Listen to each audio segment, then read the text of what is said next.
Hello बच्चों, कैसे हो सभी की सभी। उम्मीद करता हूं सब घर पे एकदम बढ़िया होंगे। तो आज हम चैप्टर हेरिडिटी पढ़ने वाले हैं। तो यार समय बर्बाद नहीं करते, जल्दी जल्दी से पढ़ाई को स्टार्ट करते हैं। समझते हैं कि हेरिडिटी का मतलब क्या है। लिखा है, heredity is the process by which traits and characteristics are passed from parents to their offspring through genes. यानी इसका मतलब क्या है, यानी हेरिडिटी एक प्रोसेस है जिसमें जीन्स के द्वारा पेरेंट के जो कैरेक्टर या ट्रेड्स होते हैं वो उनके बच्चों में ट्रांसफर होते हैं। यानी जिस प्रोसेस से कैरेक्टर्स पेरेंट के उनके बच्चों में जाते हैं ना, थ्रू जीन्स, उसी को हम हेरिडिटी कहते हैं। लेकिन आपने डेफिनेशन में ही तीन ऐसे टर्म सुने। पहला टर्म है ट्रेड्स का, दूसरा टर्म है कैरेक्टरिस्टिक्स का, तीसरा टर्म है जीन्स का। ये तीनों टर्म सुन के थोड़ा कंफ्यूजन सा तो हुआ ही होगा। आओ इस कंफ्यूजन को दूर करते हैं। आइए सबसे पहले समझते हैं कि जीन्स क्या है। Genes are the basic unit of heredity. Heredity सुनते ही कंफ्यूजन तो नहीं हुई। हेरिडिटी का मतलब एक ऐसी प्रोसेस जिसमें कैरेक्टर का ट्रांसफर पेरेंट के उनके बच्चों में होता है। अब इन कैरेक्टर को ले जाने वाला और कोई नहीं, जीन्स ही होते हैं। That are passed from parent to child. यानी जीन्स ही वो यूनिट होती है हेरिडिटी की जो पेरेंट से चाइल्ड में जाती हैं। They contain information for making protein. यानी जीन के पास ही वो इंफॉर्मेशन होती है जिससे वो प्रोटीन्स बनाते हैं। That lead to specific physical characteristics और सेल फंक्शन। यानी बात को समझिए, जीन्स ही इंफॉर्मेशन यूनिट होती हैं। यानी वो इंफॉर्मेशन यूनिट जो प्रोटीन्स वगैरह बनाने में हेल्प करती हैं। और इन प्रोटीन्स का ही काम होता है जो बच्चे की फिजिकल अपीयरेंस वगैरह को हेल्प कर रहा होता है बताने के लिए। For example, genes determine eye colour. यानी बच्चे के आई का कलर क्या होगा वो पेरेंट से जो ट्रांसफर होके जा रहा है जीन ना, वही बताता है। बॉडी का टाइप क्या होगा ये जीन्स ही बताती हैं। सेक्स क्या होगा, यानी बच्चा मेल पैदा होगा या फीमेल, ये जीन्स ही बताती हैं। आइए समझ लेते हैं कि जीन्स प्रेजेंट कहां होती हैं। लिखा है, genes are made up of sequences of DNA. यानी जीन्स जो है वो कुछ सीक्वेंस ऑफ डीएनए से मिलकर बनी है। और ये जो डीएनए है ये अरेंज्ड होता है क्रोमोसोम्स में। और ये जो क्रोमोसोम है ना, ये प्रेजेंट होता है सेल के न्यूक्लियस में।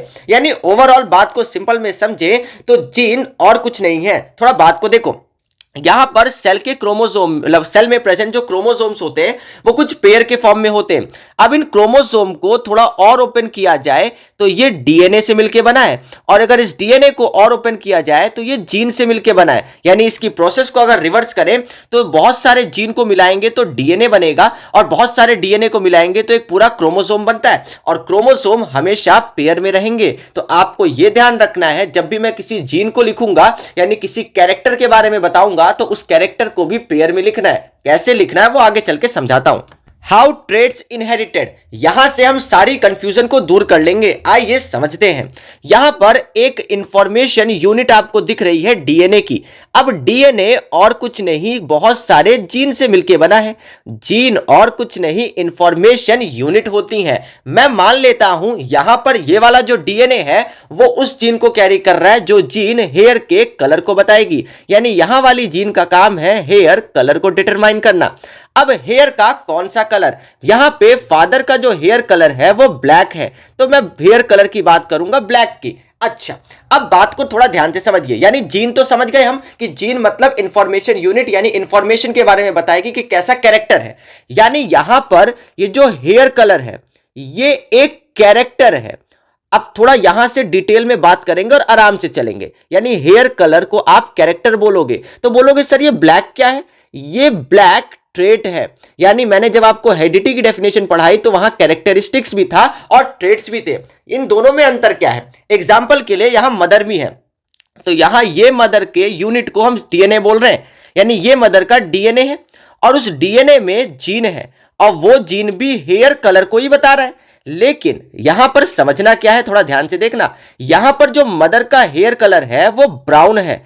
यानी बात को समझो यार, जीन क्या है, एक कैरेक्टर है। यानी जीन एक इंफॉर्मेशन यूनिट है। यानी जीन का काम इंफॉर्मेशन के ट्रांसफर को करना, इतना तो हम समझ गए। अब यहां पर ये जीन कौन सा इंफॉर्मेशन कैरी कर रहा है, हेयर कलर। तो हेयर कलर यहां पर क्या है, हेयर कलर यहां पर कैरेक्टर है। और कौन से टाइप का हेयर कलर है, यहां पर हेयर कलर ब्राउन है, तो ये ब्राउन इसका ट्रेट हो जाएगा। एक और एग्जांपल से मैं आपको समझा देता हूं, जैसे आई कलर। अब आई कलर की अगर मैं बात करूं तो आई कलर बेटा एक कैरेक्टर है, क्योंकि ये एक पूरा ग्रुप है, यानी आई कलर बहुत टाइप के होंगे, तो आई कलर को आप कैरेक्टर बोल दोगे। अब आई का कलर देखो ब्लैक भी हो सकता है, आई का कलर ब्लू भी हो सकता है, और आई का कलर थोड़ा सा ग्रीन भी हो सकता है, और हल्का सा ब्राउन भी हो सकता है। यानी आई कलर एक कैरेक्टर है, लेकिन उसके जो छोटे छोटे हिस्से ब्लैक, ब्लू, ग्रीन, इन सभी को आप ट्रेड्स नाम देंगे। यानी ट्रेड्स और कैरेक्टर में कंफ्यूजन तो दूर हो गया।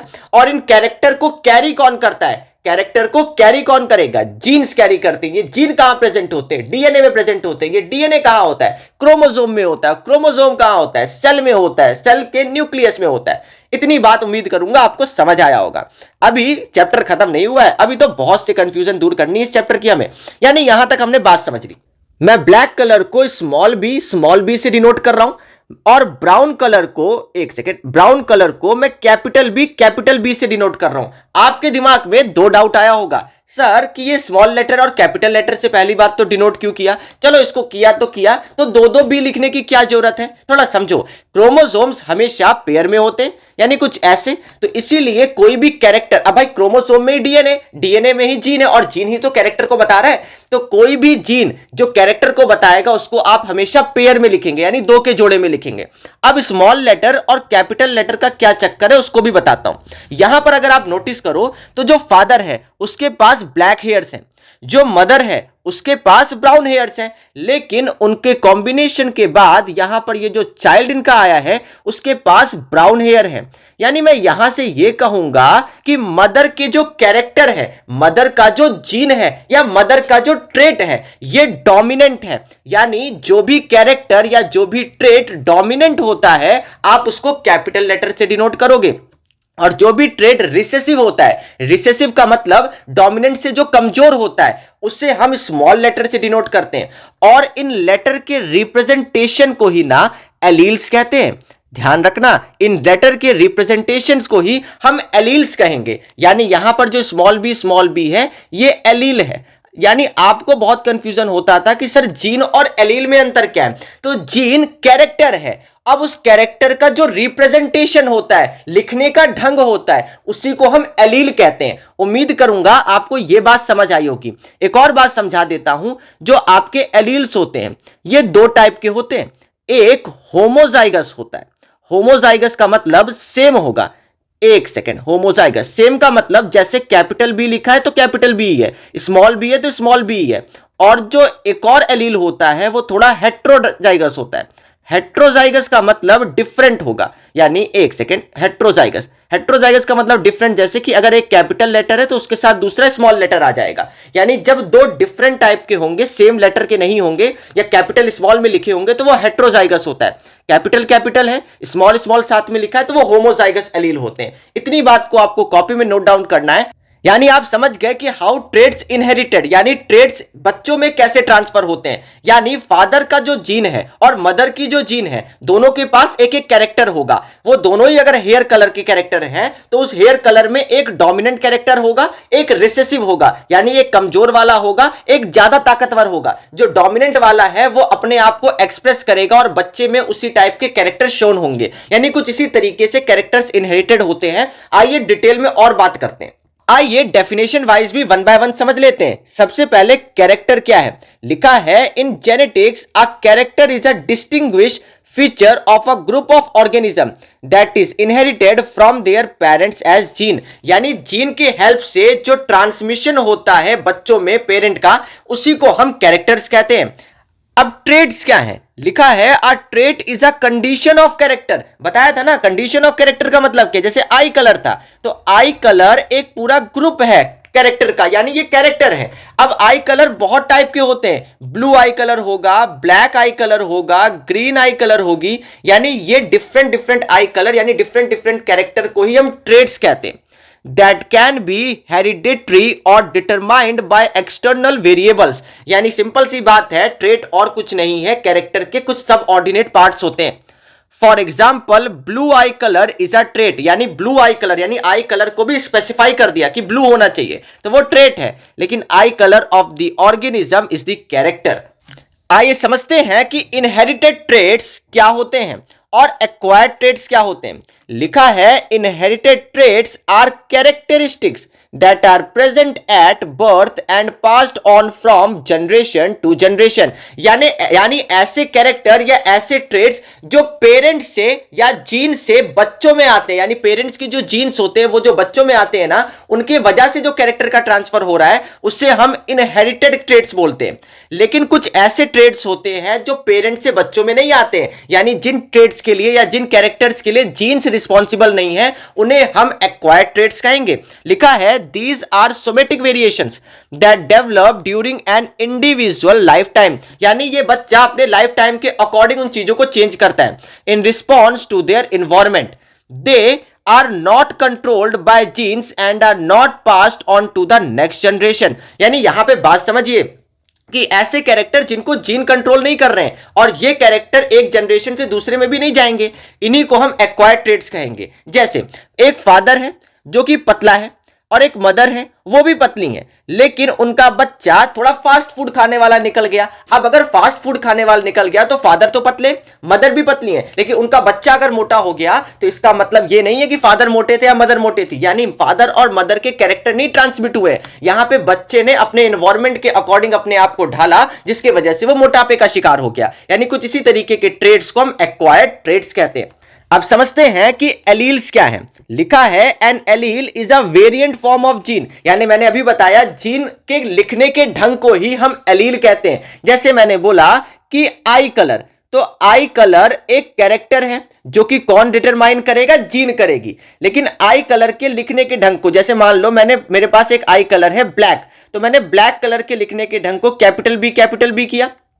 एक आई कलर है ग्रीन, अब ग्रीन कलर के लिखने के ढंग को मैंने उसको स्मॉल जी करा, यानी इस लिखने के ढंग को ही हम एलील्स कहते हैं। अब यहां पे आपको दो टर्म दिख रही हैं, फेनोटाइप और जेनोटाइप। इसको ना मैं मेंडल के लॉ पढ़ाते वक्त आपको एक्सप्लेन करूंगा, सिर्फ आप इसकी डेफिनेशन तब तक के लिए लिख लीजिए। अब समझ लेते हैं कि डोमिनेंट जीन क्या है। लिखा है a dominant gene is a gene variant that expresses itself more strongly than other versions of this same gene. यानी सेम जीन होने के बाद भी जो जीन अपने आप को ज्यादा एक्सप्रेस कर पा रहा है उसको हम डोमिनेंट जीन कहेंगे, और जो जीन अपने आप को एक्सप्रेस नहीं कर पाता है उसे हम रिसेसिव जीन कहते हैं। यानी लिखा है a recessive trait is a characteristic that is only expressed when an organism has two recessive alleles for that trait। मतलब समझिए, जैसे मैंने 3 एलील लिखे, यहां पर डबल कैपिटल भी लिख दिया, एक बार कैपिटल बी लिखा, स्मॉल बी लिखा, यहां पर एक बार मैंने स्मॉल बी लिखा।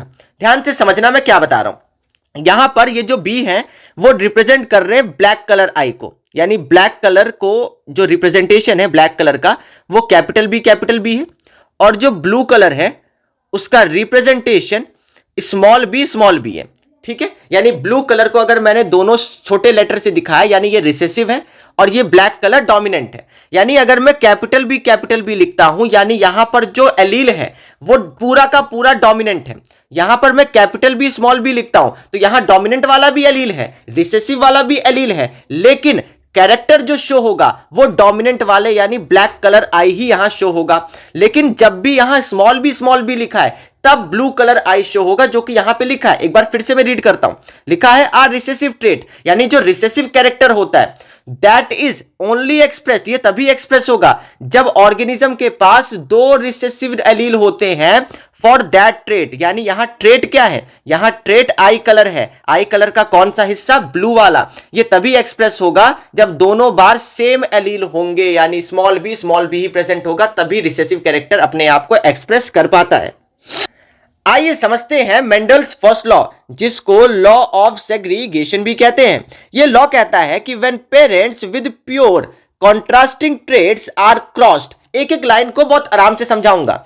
देखिए, parents with pure contrasting traits, यानी ट्रेट मतलब एक टाइप का कैरेक्टर। ठीक है, जैसे मैंने यहां पर एक कैरेक्टर लिया, समझना ध्यान से।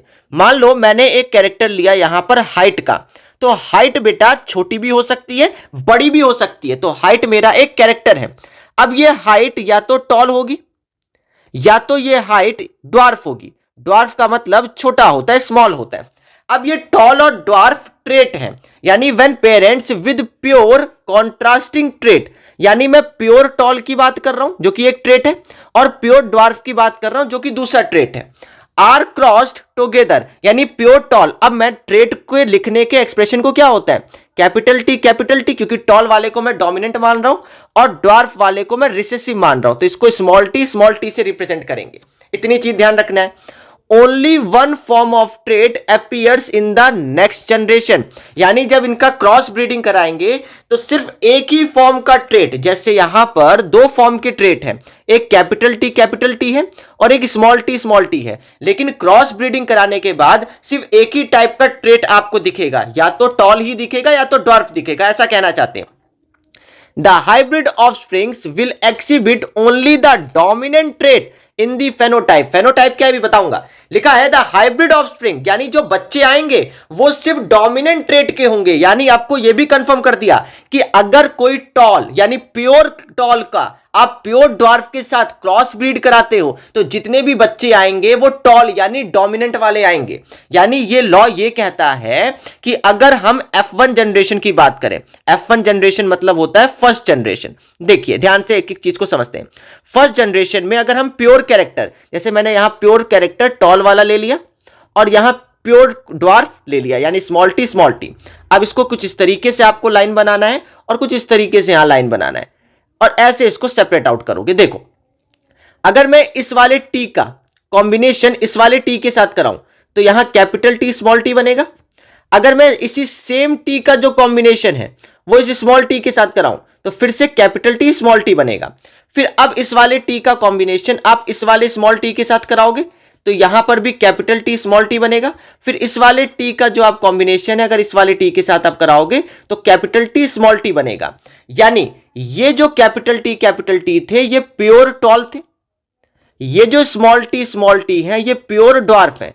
तो ये लॉ ये कहता है कि अगर आप प्योर टॉल को प्योर ड्वार्फ के साथ क्रॉस ब्रीड कराते हो तो जितने भी ऑफस्प्रिंग आएंगे, यानी ये एक ऑफस्प्रिंग है, ये एक है, ये एक है, ये एक है, ये जितने भी आएंगे इनमें शोन होने वाला जो ट्रेट होगा यानी टॉलनेस या डॉर्फनेस जो होगी, यानी यहां पर जितने भी ट्रेट होंगे वो सारे टॉलनेस वाले आएंगे। क्यों टॉलनेस वाले आएंगे? क्योंकि डोमिनेंट कैरेक्टर पहले में शो करेगा, जो कि मैंने अभी बताया भी कि यहां देखो तो टॉल भी है और शॉर्ट का भी है, लेकिन टॉल वाला अपने आप को एक्सप्रेस कर लेगा, शॉर्ट वाला नहीं कर पाएगा। तो यानी पहले वाले जनरेशन में जितने भी बच्चे आते हैं वो सारे के सारे डोमिनेंट कैरेक्टर टॉल आएंगे। अब क्या है F2 जनरेशन, वो समझते हैं।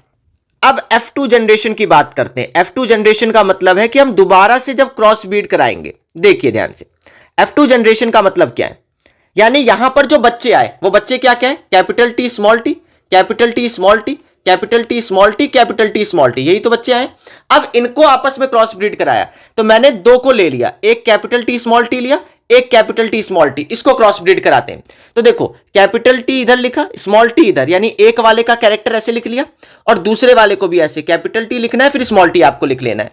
फिर अब आपको इसको सेपरेट करना है, कैसे आओ बताता हूं। फिर वैसे यहां पे एक लाइन आपको खींच देनी है, फिर यहां एक दूसरी लाइन आपको खींच देनी है, ठीक है, ऐसे आपने कर दिया। अब देखिए ये वाला जो कैपिटल टी है पहले वाले कैपिटल टी के साथ कंबाइन होगा, एक सेकेंड, हाँ, ये कैपिटल टी बनाएंगे।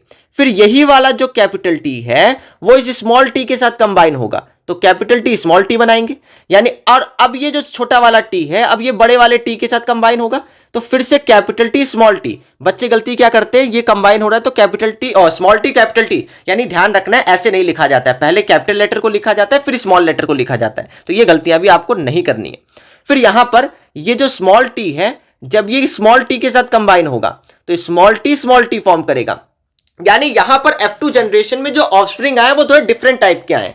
अगर आप नोटिस करो तो मैंने अभी आपको बताया कि कैपिटल टी डोमिनेंट है, कैपिटल टी स्मॉल टी है, फिर कैपिटल टी स्मॉल टी है, ये दोनों डोमिनेंट और रिसेसिव दोनों की जीन है, लेकिन एक्सप्रेस कौन होगा, सिर्फ डोमिनेंट वाला होता है। लेकिन जो फोर्थ है स्मॉल टी ये प्योर ड्वार्फ है, यानी ये एकदम रिसेसिव, यानी F2 प्रोगेनी में F2 जनरेशन में एक हमारा प्योर टॉल आया, दो हमारे मिक्स्ड विद टॉल आए और एक हमारा प्योर ड्वार्फ आया।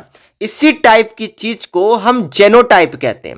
यानी जो जेनेटिक मेकअप होता है, जेनोटाइप का मतलब है जो जेनेटिक मेकअप एकदम प्योर फॉर्म में, उसको हम लिखते हैं। तो प्योर फॉर्म का रेशियो क्या है कि एक प्योर टॉल है इस टू दो मतलब मिक्स टॉल है और एक प्योर ड्वार्फ है। अच्छा, अब फेनोटाइप रेशियो क्या होता है? फेनोटाइप रेशियो का मतलब है जो सिर्फ फिजिकल अपीयरेंस से बता दे। फिजिकल अपीयरेंस का मतलब क्या है? आपने देखते ही बोला सर ये वाला टॉल होगा, आपने देखते ही बोला सर ये वाला भी टॉल होगा, आपने देखते ही बोला सर ये वाला भी टॉल होगा, भले ही मिक्स में लेकिन टॉल तो होगा। यानी फेनोटाइप का मतलब है इसमें 3 टॉल वाले हैं और एक प्योर ड्वार्फ वाला है। यानी जेनोटाइप क्या बताता है? इंटरनल कैरेक्टरिस्टिक, यानी एक प्योर टॉल है, 2 मिक्स में टॉल है और एक प्योर ड्वार्फ है। और फेनोटाइप क्या बताता है? बस ऊपर ऊपर से बता देगा कि भाई 3 टॉल है और एक आपका छोटा है यानी ड्वार्फ है। यानी ये हो जाएगा जेनोटाइप रेशियो, ये हो जाएगा फेनोटाइप रेशियो। ये आपका मेंडल का फर्स्ट लॉ है, इसको आप कॉपी में नोट डाउन कर लीजिए। अब मैं फिर से एक बार समझा दूं तो मेंडल फर्स्ट लॉ क्या कह रहा है कि जब F1 जनरेशन में हम प्योर टॉल को प्योर ड्वार्फ के साथ ब्रीड कराएंगे तो जितने भी ऑफस्प्रिंग आएंगे वो सारे के सारे डोमिनेंट यानी टॉल वाले आते हैं। अब F2 प्रोगेनी में जब हम इनको क्रॉस ब्रीड कराते हैं तो 3 टॉल आते हैं, एक ड्वार्फ आता है, लेकिन उन 3 टॉल में से भी एक प्योर टॉल होता है, 2 मिक्स टॉल होते हैं और एक प्योर ड्वार्फ आता है। यह ध्यान रखना है। क्वेश्चन आपसे कभी कभी पूछ लिया जाता है कि भाई रिसेसिव जीन का कहां गए पहली जनरेशन में? तो पहली जनरेशन में रिसेसिव जीन थे, आप देखो ना, यहां पे स्मॉल टी है, यहां पे स्मॉल टी है, यहां स्मॉल टी है, यानी रिसेसिव जीन थे लेकिन वो अपने आप को सिर्फ एक्सप्रेस नहीं कर पाए, वो सप्रेस्ड हो गए उस जनरेशन में। अपने आप को वो किस जनरेशन में एक्सप्रेस करेंगे? सेकंड जनरेशन में, in the form of small T small T. ये आपको ध्यान रखना, ये मेंडल का फर्स्ट लॉ एग्जाम में पूछा जाता है। आइए मेंडल सेकंड लॉ पढ़ते हैं जिसको हम लॉ ऑफ इंडिपेंडेंट असॉर्टमेंट भी कहते हैं, यानी बिना किसी पे डिपेंड हुए सेपरेट आउट होना। क्या मतलब है आओ समझाता हूं। देखो लिखा है the allele a gamete receives for one gene does not influence the allele received for another gene. नहीं समझ आया ना? आओ समझाता हूं। सबसे पहले यह ध्यान रखना कि मेंडल का जो सेकंड लॉ है वो 2 कैरेक्टर को एक साथ लिखता है, यानी आराम से प्यार से समझते हैं। जैसे 2 कैरेक्टर मैं ले रहा हूं जिसमें से एक कैरेक्टर है शेप का, दूसरा कैरेक्टर है कलर का। तो मेंडल जी ने इन शेप और कलर के 2 कैरेक्टर को एक साथ लिया है इस सेकंड लॉ में, यह आपको ध्यान रखना है। अब शेप कैसा है? यहां पर एक शेप यहां पर इन्होंने लिया है राउंड का, दूसरा शेप लिया है यहां पर रिंकल्ड का। अच्छा, रिंकल्ड मतलब और कुछ नहीं, झुर्रियों वाला, यानी जो सुकुड़ सा गया हो, मुरझा सा गया हो। कलर यहां पर एक लिया है इन्होंने येलो वाला, या एक सेकेंड, कलर यहां पे लिया है यहां इन्होंने एक येलो वाला और एक कलर लिया है ग्रीन वाला। अच्छा, इन्होंने डोमिनेंट माना है राउंड वाले को, रिसेसिव माना है रिंकल्ड वाले को, यानी राउंड वाले को डोमिनेंट माना है, रिंकल्ड वाले को रिसेसिव माना है, येलो कलर को डोमिनेंट माना है, ग्रीन कलर को रिसेसिव माना है। इतना आपको ध्यान रखना है। अच्छा, अगर ऐसा है तो राउंड अगर डोमिनेंट है तो उसको हम कैपिटल लेटर से बताएंगे। तो मैं राउंड कलर के राउंड शेप के जो एलील्स हैं उनको मैं कैपिटल आर बना ले रहा हूं। रिंकल्ड को मैं स्मॉल आर बना ले रहा हूं। वैसे ही येलो कलर अगर डोमिनेंट है तो इसको मैं कैपिटल वाई लिख ले रहा हूं। अगर ग्रीन कलर रिसेसिव है तो इसको मैं स्मॉल वाई लिख लूंगा। यानी इतनी बात आपको ध्यान रखनी है। अब यहां मेंडल जी ने इस लॉ में 2 ट्रेट्स को एक साथ लिखा है, जैसे capital R capital Y, small R small Y. कैसे? मैंने बोला कि 2 कैरेक्टर एक साथ है या 2 ट्रेट एक साथ है। आप यहां देखो राउंड है, ये राउंड एक ट्रेट है, येलो एक ट्रेट है, यानी मेंडल के सेकंड लॉ में 2 ट्रेट्स को एक साथ लिखा है इन्होंने, ये कॉन्सेप्ट है। चलो ठीक है। अब इस तरह से मैं एक बात करता हूं, मैं एक गेमेट बनाता हूं। गेमेट का मतलब और कुछ नहीं है, एक टाइप ऑफ सेल, और सब में कैसा क्रोमोसोम होता है? पेयर में, यानी 2 के पेयर में क्रोमोसोम लिखे जाएंगे। वैसे ये भी एक गेमेट है, ये भी एक गेमेट है। एक सेकंड इसको थोड़ा बड़ा बना लेते हैं। ये भी एक गेमेट है और यहां पर भी एक गेमेट है, यानी गेमेट मतलब एक सेल जिसमें पेयर ऑफ क्रोमोसोम लिखे जाएंगे, यानी पेयर में नंबर लिखे जाएंगे। आओ अब दोबारा से डेफिनेशन को पढ़ाता हूं मैं, फिर समझाता हूं कि ये कहना क्या चाहते हैं भाई साहब जी। देखिए लिखा है द एलील, यानी जो एलील है, आ गेमेट रिसीव्स, यानी जो गेमेट एलील को रिसीव करेगा, फॉर वन जीन। नहीं समझ आया, अभी भी नहीं समझ आया, आओ समझाओ। देखो गेमेट पर नोटिस करना, गेमेट पर नोटिस करना मेरे भाई, गेमेट यानी इस वाले गेमेट पे बात करेंगे। तो यहां से अगर मैं एक आर को लेकर आ रहा हूं और यहां से एक वाई को लेकर आ रहा हूं, यानी ये यही बोल रहे हैं द एलील आ गेमेट, यानी जो गेमेट रिसीव कर रहा है एलील्स को, एलील्स क्या है रिप्रेजेंटेशन, आर वाई एलील ही तो है, यानी गेमेट जो एलील्स को रिसीव कर रहा है फॉर वन जीन, यहां जीन क्या है, राउंड कैरेक्टर है, येलो कैरेक्टर है, यानी the allele a gamete receives for one gene, यानी एक जीन के लिए जो कोई गेमेट एलील रिसीव करता है, does not influence the allele received for another gene, यानी दूसरे वाले में भी एक आर आ जाएगा एक वाई आ जाएगा। यानी ये सिंपल भाषा में ये कहना चाहते हैं कि अगर कोई गेमेट है वो डिपेंड नहीं, मतलब एक अगर कोई गेमेट फॉर्म करना है तो एलील्स जो है वो डिपेंड नहीं करते हैं कि वो किस जीन के हैं, यानी अगर आर वाला है तो वो वाई के साथ चला जाएगा, दूसरा आर वाला दूसरे वाई के साथ चला जाएगा। वैसे यहां पे स्मॉल आर वाला स्मॉल वाई के साथ चला जाएगा, स्मॉल आर वाला स्मॉल वाई, यानी एक एलील दूसरे एलील पे डिपेंड नहीं करता है, ये इंडिपेंडेंटली असॉर्ट हो जाते हैं, अलग अलग हो जाते हैं और अपने अपने गेमेट फॉर्म करते हैं। अब इन्हीं 4 गेमेट्स पर हमें बात करनी है। क्या बात करनी है आइए चर्चा करें। इतनी चीज को आप कॉपी में लिख लेना और डेफिनेशन का मतलब यही है। अब F1 जनरेशन की बात करते हैं। F1 कौन सी जनरेशन होगी जिसमें सारे के सारे डोमिनेंट आएंगे, मेंडल जी का पहला लॉ। आओ कैसे लिखेंगे भाई, यहां 4 गेमेट है तो पहला गेमेट हो जाएगा आर वाला, एक सेकेंड ये वाला आर वाई वाला, दूसरा गेमेट हो जाएगा आर वाई वाला, और एक गेमेट है यहां पे स्मॉल आर स्मॉल वाई वाला, दूसरा गेमेट है स्मॉल आर स्मॉल वाई वाला। चलिए इसका आओ क्रॉस ब्रीडिंग कराएं। कुछ ऐसे करते हैं, लाइन बनाते हैं, कुछ यहां लाइन बनाते हैं, फिर यहां लाइन बनाते हैं। आइए लिखें साथ में। अच्छा जैसे ही ये आर वाई, इसको दूसरे कलर से देख लेते, ये वाला आर वाई इस वाले आर वाई के साथ जब कंबाइन करेगा तो देखो कैसे लिखेंगे, capital R capital Y small Y. बोलोगे सर ये क्या कुल मिचा दिया एक ही में आपने, इसको तो ऐसे लिखा जाता है आर वाई, ये तो लॉजिक बनता है, आपने ये क्या लिख दिया। देखो मैंने अभी बताया ना कि आर क्या है, कैरेक्टर है एक तरीके का राउंड, स्मॉल आर क्या है, कैरेक्टर है रिंकल। तो जो कैरेक्टर्स हैं वो एक ही टाइप से लिखे जाएंगे ना, वो पेयर में लिखे जाते हैं, तो मैंने इसीलिए दोनों को साथ में लिखा। वैसे येलो कैपिटल वाई को रिप्रेजेंट कर रहा है, ग्रीन स्मॉल वाई को, तो दोनों ही कलर ही तो हैं, यानी एक कैरेक्टर है, यानी एक जीन के हिस्से हैं, यानी एक डीएनए है, यानी एक क्रोमोसोम है, तो क्रोमोसोम तो पेयर में लिखते हैं, इसीलिए ध्यान रखना ऐसे लिखेंगे। वैसे यहां वाला जब आर वाई इस वाले आर वाई के साथ जाएगा तो capital R capital Y small Y, और कैपिटल लेटर को पहले लिखते हैं, ये ध्यान रखना है। अच्छा वैसे यहां पर अगर ये वाला इस वाले के साथ जाएगा तो capital R capital Y small Y. वैसे ये वाला आर वाई जब इस वाले के साथ जाएगा तो capital R small R capital Y small Y. यानी अब बात को समझो, अगर मैं इस पर नोटिस करूं पहले वाले पर इस पर, तो यहां पर कैपिटल आर है यानी राउंड है, स्मॉल आर है यानी रिंकल्ड है, लेकिन एक्सप्रेस कौन होगा, राउंड वाला, क्योंकि वो डोमिनेंट है। कैपिटल वाई है यानी येलो है, स्मॉल वाई यानी ग्रीन है, लेकिन एक्सप्रेस कौन होगा, येलो वाला। यानी डोमिनेंट कैरेक्टर पहले वाले में शोन होते हैं, लेकिन रिसेसिव वाले आते तो हैं लेकिन सप्रेस्ड हो जाते हैं, डोमिनेंट वाले के सामने झुक जाते हैं, अपने आप को एक्सप्रेस नहीं कर पाते हैं। यानी यहां पर F1 जनरेशन कुछ इस तरीके से आप बना दोगे। अब F2 जनरेशन क्या बनाओगे, बोलोगे सर ये जो कैरेक्टर्स, ये जो ऑफस्प्रिंग आए ना, ये जो बच्चे आए इनके, ये ऑफस्प्रिंग्स होते हैं। अब इन्हीं को हम क्रॉस ब्रीड कराएंगे। कैसे, कोई भी 2 उठा लेंगे और क्रॉस ब्रीड कराएंगे। आओ F2 जनरेशन में हम F1 जनरेशन के ऑफस्प्रिंग्स को दोबारा से क्रॉस ब्रीड कराते हैं। तो यहां पे F1 जनरेशन के ऑफस्प्रिंग्स कौन है, capital R capital Y small Y. वैसे capital R capital Y small y, ठीक है।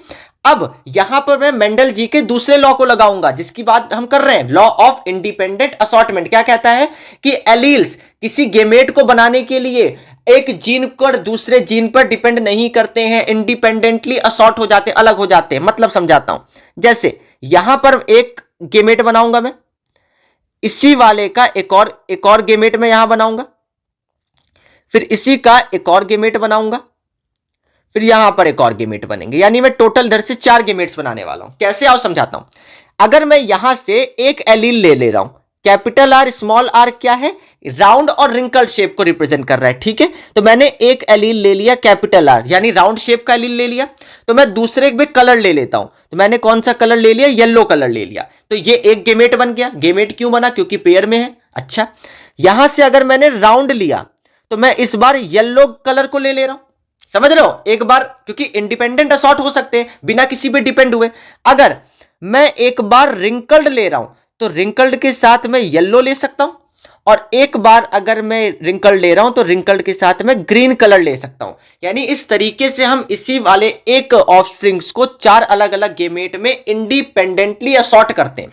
वैसे यहां पे भी करेंगे, सेम एज इट इज तरीके से यहां पे भी वही बात होगी।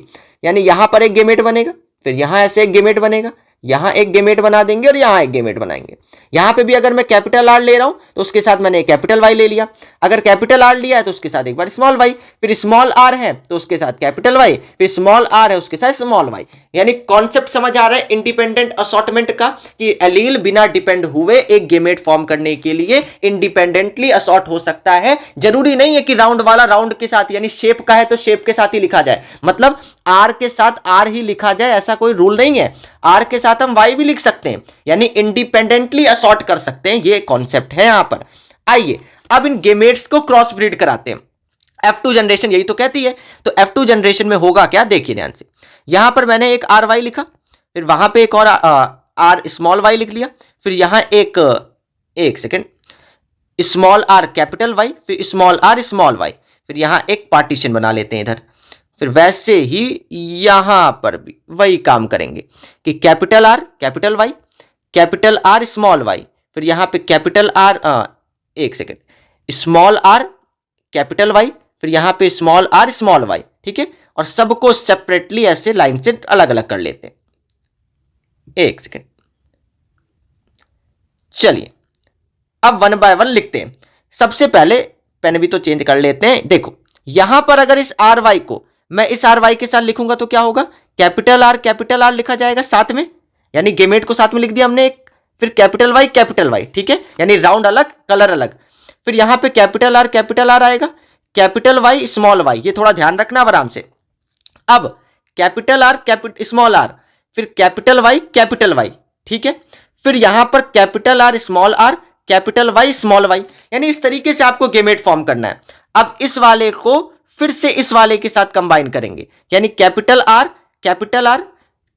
वाई स्मॉल वाई, ठीक है, ये कैपिटल स्मॉल का बहुत ध्यान रखना। अब से इसी वाले को हम इस वाले के साथ फिर से कराएंगे, यानी लाइन से कैपिटल आर स्मॉल वाई, फिर capital R capital Y small Y, फिर से कैपिटल आर स्मॉल वाई। अब इस वाले की बारी आई, अब इन चारों से कराएंगे, यानी इस कैपिटल आर कैपिटल वाई, फिर capital R capital Y small Y, फिर यहां पर फिर से आप करोगे तो स्मॉल आर, इस बार स्मॉल आर कैपिटल वाई, फिर से आप करेंगे तो small R capital Y small Y. अब इस वाले की बारी है भाई, अब इस वाले की बारी है, यानी इस बार capital R capital Y small Y, फिर से आप करोगे तो कैपिटल आर एक सेकेंड स्मॉल वाई, फिर आप करेंगे यहां तो small R capital Y small Y, फिर यहां करोगे तो स्मॉल आर स्मॉल वाई। अच्छा इतनी बात हमने कर दी, ये सारे ऑफस्प्रिंग्स आए हैं F2 जनरेशन के, ठीक है। अच्छा अब क्या करेंगे, अब हम काउंट करते हैं। अगर मेरी बात को समझो, एक सेकंड दूसरा पेन ले लेते हैं भाई। देखिए यहां पर अगर आप इस वाले गेमेट पे फोकस करो, इस पर फोकस करना भाई, यहां पर 2 कैपिटल आर है, यानी ये कंप्लीट राउंड है, कंप्लीट येलो है, ठीक है। और ढूंढते हैं, यानी हम डोमिनेंट वाले को सिर्फ ढूंढ रहे हैं, डोमिनेंट को। एक और डोमिनेंट की अगर मैं बात करूं तो ये वाला भी डोमिनेंट है, क्यों, क्योंकि इसके पास राउंड है और येलो ग्रीन में, लेकिन येलो वाला है तो डोमिनेंट आ जाएगा। वैसे ये भी डोमिनेंट है, यानी ये राउंड येलो है। वैसे ये भी डोमिनेंट है, क्योंकि देखो कैपिटल आर स्मॉल आर भी है, लेकिन राउंड वाला एक्सप्रेस करेगा, रिंकल्ड वाला सप्रेस्ड हो जाएगा। वैसे येलो वाला एक्सप्रेस कर जाएगा, ग्रीन वाला सप्रेस्ड हो जाएगा, क्योंकि वो डोमिनेंट है और वो रिसेसिव है। अच्छा ये 4 हो गए। वैसे ये भी आपका डोमिनेंट है, वैसे ही आप इसको काउंट करोगे तो ये वाला भी डोमिनेंट है। वैसे ही यहां पर अगर आप आ जाओ, ये वाला भी डोमिनेंट है। वैसे ही यहां पर और कोई है, और कोई, ये वाला भी डोमिनेंट है। यानी ये 4, एक और ये वाला, यानी 9 ऐसे हैं जो प्योर डोमिनेंट निकल रहे हैं, यानी 9 वाले डोमिनेंट आ गए। अब दूसरे कलर से एक और की बात करते हैं, अगला, अब इस पर आना, यानी ये 9 क्या है, ये 9 है हमारे राउंड येलो, ठीक है, जो डोमिनेंट वाले हैं, ये राउंड येलो है। अब अगला, अगर मैं इस आर आर वाई वाई की बात करूं तो यहां देखो आर आर राउंड है, लेकिन स्मॉल वाई तो यहां पर तो कोई कैपिटल लेटर वाई यानी येलो कलर है ही नहीं, तो जो रिसेसिव वाले हैं वो अपने आप को एक्सप्रेस कर पाएंगे। यानी राउंड है लेकिन ग्रीन है, समझ रहे हो, राउंड कलर है, शेप है लेकिन ग्रीन कलर आ जाएगा, यानी एक राउंड ग्रीन आ गया, इसी को ढूंढना है। अब अगर इस पर आप फोकस करो तो ये भी आर आर है लेकिन यहां ये राउंड है और ये ग्रीन है। वैसे ही अगर आप अगर इस वाले को नोटिस करो तो यहां पर भी ये राउंड है लेकिन ग्रीन है, तो यानी यहां आप देख रहे हो कि इसका रेशियो 3 बन रहा है, यानी तीन ऐसे हैं जो राउंड तो हैं लेकिन ग्रीन में जा रहे हैं। ठीक है, अब आइए और बात करें।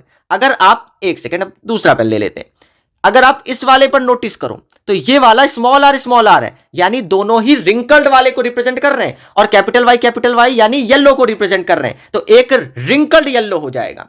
वैसे इस वाले को अगर नोटिस करो तो स्मॉल आर यानी रिंकल्ड है, और ये कैपिटल वाई स्मॉल वाई यानी येलो है, क्योंकि स्मॉल वाई है लेकिन वो एक्सप्रेस कर नहीं पाएगा क्योंकि उसके साथ डोमिनेंट वाला जुड़ा हुआ है। अच्छा, वैसे ही यहां पर भी नोटिस करोगे तो ये भी वही है, रिंकल्ड येलो, यानी इस टू 3 लगाओगे तो 3 ऐसे हैं जो आपके रिंकल्ड येलो में जाएंगे, यानी इसको भी लिख लेते हैं, रिंकल्ड येलो में चले जाएंगे।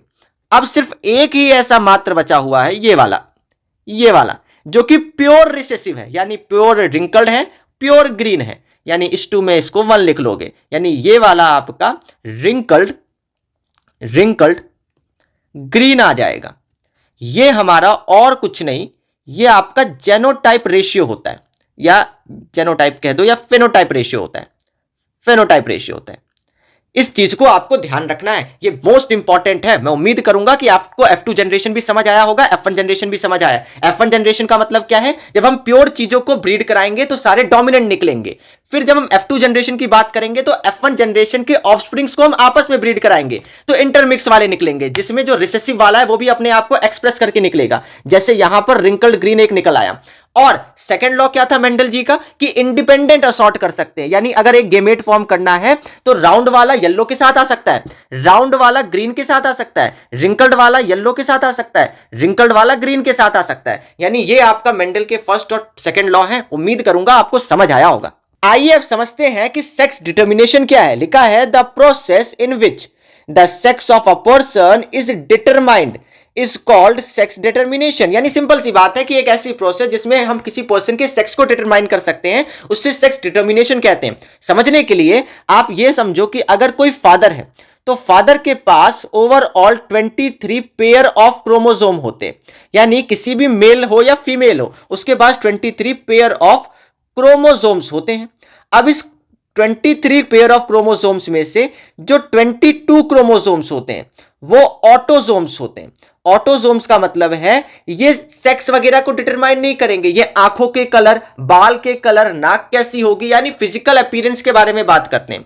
लेकिन एक पेयर जो होता है वो सेक्स क्रोमोसोम होते हैं, यानी सेक्स क्रोमोसोम का मतलब है वो सेक्स को डिटरमाइन करते हैं। अच्छा, अगर सेक्स क्रोमोसोम है तो जो फादर यानी मेल है उसके सेक्स क्रोमोसोम को capital X small capital Y से रिप्रेजेंट करते हैं, और जो मेल होती फीमेल होती है उसको डबल एक्स से करते हैं। जैसे अगर कोई फादर है तो उसके सेक्स क्रोमोसोम्स को हम कैपिटल एक्स कैपिटल वाई से डिनोट करेंगे, और कोई मदर है तो उसके सेक्स क्रोमोसोम्स को हम स्मॉल एक्स मतलब एक्स एक्स से डिटरमाइन करते हैं। यानी अगर फादर की तरफ से एक एलील का मतलब अगर एक एक्स आया और मदर की तरफ से एक एक्स आया तो यहां पर एक्स और एक्स मिलेंगे, और साथ में आपको समझ आ रहा है कि एक्स एक्स फीमेल को रिप्रेजेंट करता है, यानी इस केस में गर्ल पैदा होगी।